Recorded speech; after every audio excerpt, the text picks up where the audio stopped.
It was a Tuesday morning in early fall. The leaves in Nashville had just started to turn that warm amber color, and the air was cool enough that Thomas Everett put on his light gray coat before leaving the house. He was 78 years old, walked with a slight limp in his left leg, and lived alone in a modest brick home 2 blocks from the bakery. Every morning for the last 9 years, he had taken the same walk, down Willow Street, past the old church, and into Baxter's Bakery for a hot cup of coffee and a small cinnamon roll. He wore the same cap every day, faded olive green with yellow stitching that read, Class 032 Coronado. Most people never noticed it. Those who did usually had to squint to read it. And even if they could, very few knew what it meant. To Thomas, that cap was more than cloth and thread. It was a quiet reminder of a life once lived, of days that started before the sun, and of men who never came home. That morning, the bakery was busy. People lined up, murmuring about weather, football, and weekend plans. Thomas greeted Marcy, the girl behind the counter, with a nod. She already knew his order. He took his tray and stepped outside, choosing the bench nearest the park across the street. He always liked to sit there, facing the fountain, listening to the pigeons, watching life go by. Then came the noise. Loud laughter, the screech of sneakers. A group of 5 teenagers burst onto the sidewalk like they owned it. Hoodies, phones, and voices that didn't know how to whisper. They were maybe 16 or 17, filled with that electric kind of energy that comes with youth and little understanding of consequence. Thomas didn't flinch. He took a small bite of his roll, eyes still on the fountain. He had seen louder, lived through worse.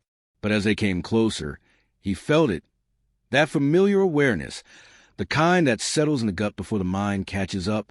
One of the teens, tall and broad-shouldered, veered slightly off course. It could have looked like an accident, a casual shoulder bump, but it wasn't. The boy saw Thomas. He changed his path, and with a cruel grin, he slammed into the old man's side. The coffee cup flew first, hitting the ground and splashing brown on the pavement. The cinnamon roll followed. Thomas's cane slipped.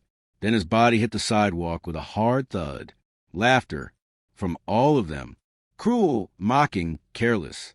The tall boy turned back and laughed the loudest. But Thomas didn't yell, didn't groan. Slowly, deliberately, he pushed himself up with his hands, sitting against the bench's leg. Blood trickled from his elbow. His cap had fallen beside him. He looked up at the group, his eyes, pale blue and still sharp, fixed on a boy who had knocked him down. And in a voice low and steady, he said, "I trained SEALs like you." The laughter stopped, just like that, as if someone had cut the sound out of the world. No one moved. The tall boy blinked, as if unsure he'd heard correctly. Thomas reached for his cap, brushed off the dust, and placed it gently back on his head. He didn't say another word. He didn't need to. The kids stood frozen, looking at each other. A couple shifted their feet. One of them looked down. No one laughed anymore. Thomas adjusted his coat, leaned back against the bench, and closed his eyes for a moment. In his mind, he wasn't on that sidewalk anymore.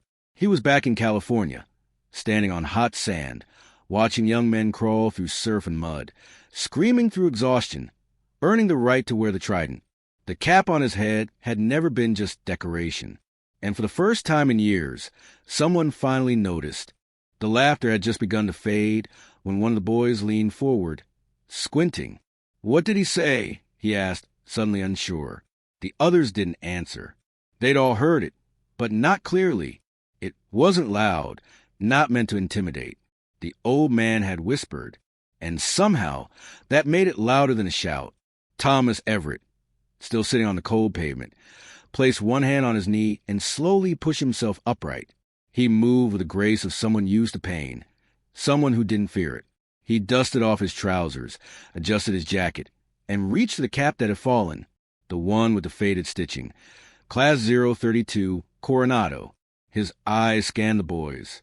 Not angry, not shaken, just steady, measured. The gaze of someone who had seen worse things in silence than these boys could imagine in noise. He looked at the one who had shoved him. "I trained SEALs like you," he repeated. This time louder, clearer. The boy blinked. His mouth opened, then closed. He glanced at his friends, looking for something, maybe a reason to laugh again. None of them gave it. They were watching Thomas now, unsure what came next. Thomas nodded slowly as if to himself. I was stationed at Coronado in '67. I trained young men who didn't know yet what fear really was. But they learned fast. We didn't have time to coddle them. We taught them discipline, focus, how to survive when everything goes dark. The sidewalk was quiet. Even the hum of passing cars seemed dull as his voice carried. Some of them made it. Some didn't. The jungle doesn't care how tough you think you are. Neither does the sea. Neither does war. One of the boys shifted uncomfortably. They came in cocky, too, Thomas added, almost with a sad smile. Full of attitude. Mouthy. Like you. But they learned to shut up and listen.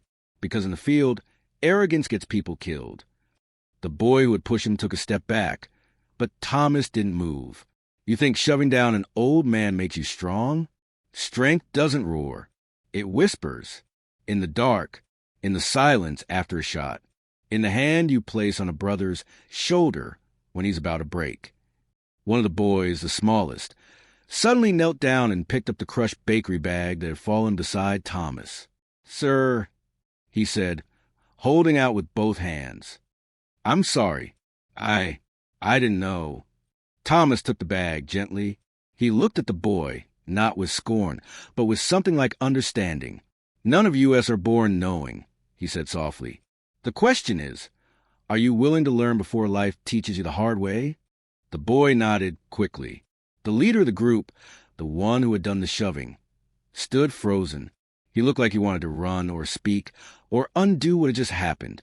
But all he did was lower his head. Thomas turned away, adjusting his hat. "Have a good morning, boys," he said, and began walking back toward the bakery. None of them moved, not for a long time. They watched him disappear inside the store, the little bell above the door chiming. Then, one by one, they began to drift apart, their laughter gone, replaced by a silence they didn't yet know how to carry. We left him a note, and he smiled. After the heavy silence on the street, Thomas slowly made his way to the small park nearby. Morning sunlight filtered through the trees, casting soft, dappled light on his worn jacket. He found a familiar bench near a flower bed, the same spot where he often sat to relax and enjoy a pastry from the bakery. Today, he still wore his old cap with the words Class 032, Coronado, a quiet badge of life weathered by many storms. He sat down and took the fresh pastry the young boy from the group had just handed back to him. The pastry was intact, warm, and fragrant, just like the goodwill of the young people who had just realized their mistake. Thomas didn't eat right away. He placed the pastry on his lap and pulled a small folded note from his jacket pocket, setting it carefully beside the pastry. The note didn't have many words, but each one left a deeper impression than any long apology could. It read, "To the man who trained heroes, thank you for training us too." The emotion swelling in Thomas wasn't just about forgiveness, but about hope, a small but undeniable light in the younger generation. Though they had erred, they still knew how to turn around, to show respect, and to stand up as real men. That warmed his old heart. He looked down at the pastry and smiled softly. He didn't need long words of thanks or late apologies. All he wanted was for those young men to understand one simple thing. In life, respect is the foundation of every relationship, the way a man stands tall in the face of challenges. Thomas looked up at the vast blue sky and took a deep breath. His eyes shone with peace, as if he had just completed a silent mission. A mission not just about war, but about life lessons, growth, and humanity. Sometimes, the quietest moments leave the loudest marks. He whispered to himself, words echoing deep within his seasoned bones. Though aging in time might take away his strength, the warrior's flame inside him still burned quietly, never extinguished. It was a flame of perseverance, responsibility, and courage. And sometimes the world needs to be reminded that this flame is still alive, still lighting the way for those still searching for themselves. Thomas stood up and slowly walked toward the familiar path leading home. Behind him, the young men still stood at a distance, watching with eyes full of newfound respect and change. They had learned their lesson today, not through scolding or anger, but through the quiet authority of an old soldier's silence. A new day had begun, and with it, a journey of becoming a man, not just about growing up, but about learning to respect and cherish the most fundamental values in life.